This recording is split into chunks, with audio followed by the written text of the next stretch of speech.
friends, I hope you guys are doing well. So in this video I wanted to share the habits I actually cut out of my life, and I noticed a drastic difference. And I'm a big proponent on habits because I think it's honestly the easiest way of transforming your self-image, and if you can change your self-image you can change your life. That's how personally I'm always like so mesmerized by people's transformation, like people going from really obese to really fit, broke to rich. Like I find people like that so inspiring, and these habits, when I cut them out, I felt like a brand new person. And the first one was complaining.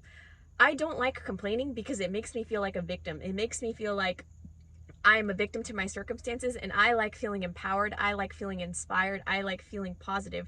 But if I am constantly complaining, how can I be my most disciplined self? I think when I think of the most disciplined people like David Goggins, I don't think they're complaining about the fact that they're running an ultra marathon. They're like, no, this is my identity. I'm a very strong and disciplined person. And if I'm complaining about like life, that makes me feel very disempowered, and I don't like feeling that way. You know the quote, misery loves company? It's so true. I just noticed as a society in a whole, when we talk to people, we like to bond over everything that's going on. But why don't we talk?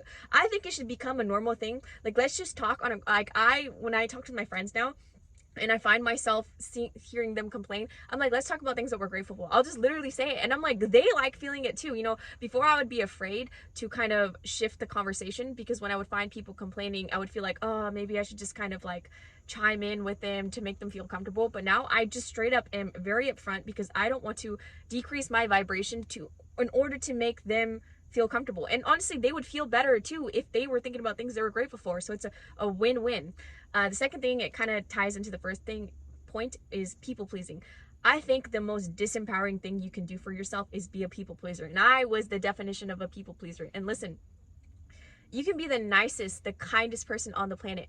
People will still freaking hate you. And I when I was nice, honestly, my life just felt like I was living life on hard mode. People didn't respect me. I didn't respect myself. And I just became, okay with, knowing in myself, I have good intentions. I have a pure heart. I try to be a kind person. I'm far from perfect, but I call myself out so much. I don't need to shift and mold in order to be liked by other people. If people don't like me, well, they're not my people. I still wish you well. I wish you nothing but peace, joy, and happiness, but I don't want to change myself in order to be liked. And I notice oftentimes the people that we try so hard to get to like to us, they're not really meant for us. The people who really are meant for you, I promise you will feel the most you that you're meant to be with.